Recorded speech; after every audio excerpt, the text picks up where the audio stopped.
कसं आहे ना शेट, आपण आहे ना लिलंड दिलेली होती, मग आपल्याला ती करायची होती आज पोहोच, पण मग त्यासोबत आपल्याला मॅक्सी पिकअप आहे ना आपली चालू करावं लागणार होती, कारण की आपल्याला सगळं संकलनचं काम मॅक्सी पिकअपवर येणार. मी ना आयुष्याने ना आज खरंच रडवलं होतं बरं का. जात जाता मनात तेच विचार येत होता का ह्या गाडीनं आपल्यासाठी काय काय नाही केलं नाही का. सुरुवातीची गाडी होती, आपलं पहिलं प्रेम होतं. थोडासा आपला ना डाऊनफॉलचा काळ चालू होता, त्याच्यामुळे 2-3 गाड्या उभा राहण्यापेक्षा म्हटलं चला एखादी देऊन टाकू, व्यवहार तरी काहीतरी मोकळा होईल म्हणून लिलंड देऊन टाकली ते आपण. आणि वाटलं नव्हतं का आजचाच दिवस हा शेवटचा राहील त्या लिलंडसाठी. मग काय वळजला गेल्याच नंतर पिकअप आहे का ना एका ठिकाणी कामाला लावली, लिलंड मधलं सगळं सामान आहे ना काढून घेतलं होतं बरं का. शेवट आहे ना लिलंड डोळ्यासमोरून गेली बरं का. लय वाईट वाटलं मनाला बरं का, पण आता काय गाडी परत दिसणार नव्हती आपली. मग काय पिकअपचं काम होतं नोझलचं आणि डिझेल टाकीत थोडंसं कचरा होता, मग ते साफसफाई करी आणि सर्व्हिसिंग पण करून घेतली कामात काम. कारण आता ही एकच गाडी होती का जी मला वाईट काळात साथ देणार होती. आता लिलंड तर देऊन टाकलेली होती आपण. मग काय पिकअपचं काम चालू होतं, तेच रोहन एक व्हिडिओ पाठवला होता का बाबा त्या लिलंड मधलं मशीन बकेट काटा वगैरे सगळं खोलून आणलं होतं. आता ते व्हिडिओ पाहिल्यावर इतकं बॅड फील झालं ना का जसं काही सगळं आपल्यापासून लांब गेलंय, तुटल्यासारखं मनात फील होत होतं त्या गाडीसाठी मला. कारण कसं आहे ना आपण पोटच्या लेकरासारखं त्या गाडीला जीव लावलेला होता बरं का. आणि त्या गाडीनं मला लय कमवून दिलं बरं का. सुरुवातीला खूप भाडे मारले ते. मग काय सगळं सामान आम्ही पिकअप मध्ये टाकलं, आवरता आम्हाला संध्याकाळ झाली आणि पिकअपचं काम पण झालं. आम्हाला रात्री जवळपास 9 वाजले ते वाळू जोरून निघा. त्या दिवशी मात्र घरापर्यंत येऊस तर रडूच थांबत नव्हतं बरं का. पण ना वाटाने एक प्रेत जळत होतं,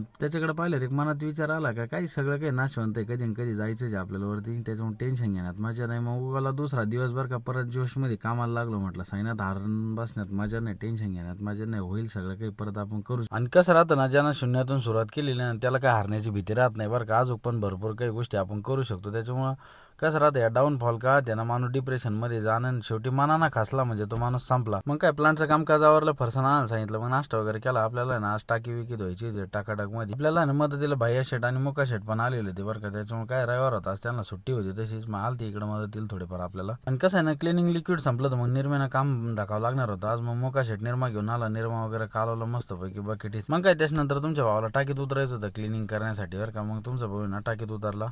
मग काय टाकीत उतरल्यानंतर मला भैया शेट बी जोड होता टाकी क्लीन करू लागायला. मग काय टाकी आतून बाहेरून मस्त पैकी टाकाटाक क्लीन करून घेतली. जे काय अनवॉन्टेड मटेरियल होतं तिथं बिना कामाचं सगळं एका ठिकाणी गोळा केलं. म्हणलं तर रोहन शेटला म्हणलं घरी जाऊन द्या आल्यावर. आणि कसं आहे ना तुमच्या भावाला काय कामाचा कटाळा नाही बरं का. एकदा कामाला लागलं ना मग ते सगळं चाकाचकनी एकदम व्यवस्थितरित्या झालंच पाहिजे बरं का. त्याच्यावर मग काय पाईप नळ्या वगैरे सगळं टाकाटाक मध्ये धुवून घेतला आपण. मग काय काम करून थोडं थकलं म्हणून मग एनर्जीसाठी ना स्टिंग मागवली होती. आता काय ना बऱ्याच दिवसानंतर दिवाळी सारखा पसारा काढला बरं का. सगळं चावरायला डीप फ्रीज वगैरे क्लीन केलं, खाद्याचा गाळा बी टाकाटाक केला.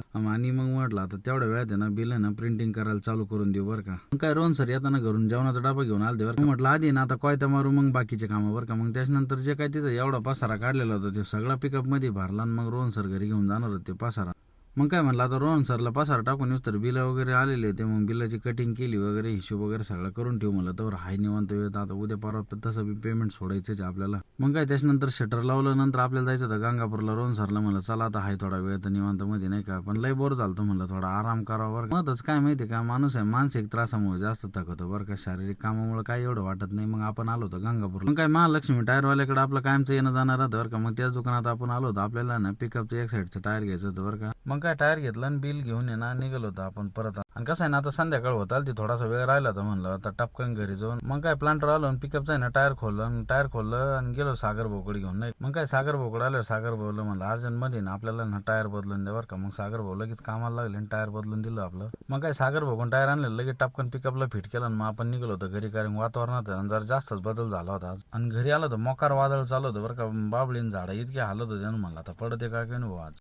आता एवढ्या वादळात आहे ना काहीच दुखत होतं आपल्या म्हणून. मग डॉक्टर पण तेवढ्यात आलेले होते. आता हे डॉक्टर तुम्हाला सगळ्याला माहितीच आमच्या पंचक्रोशीत प्रसिद्ध आहे. वेळ काय पाहत नाही बरं का, आधी सेवेला प्राधान्य देते. त्याच्यामुळे इतकं वार होतं मग ते ट्रीटमेंट करायसाठी थांबले होते आपल्या तिथे. तर कसा वाटला आजचा ब्लॉग नक्कीच कमेंट मध्ये कळवा. रामकृष्ण हरी.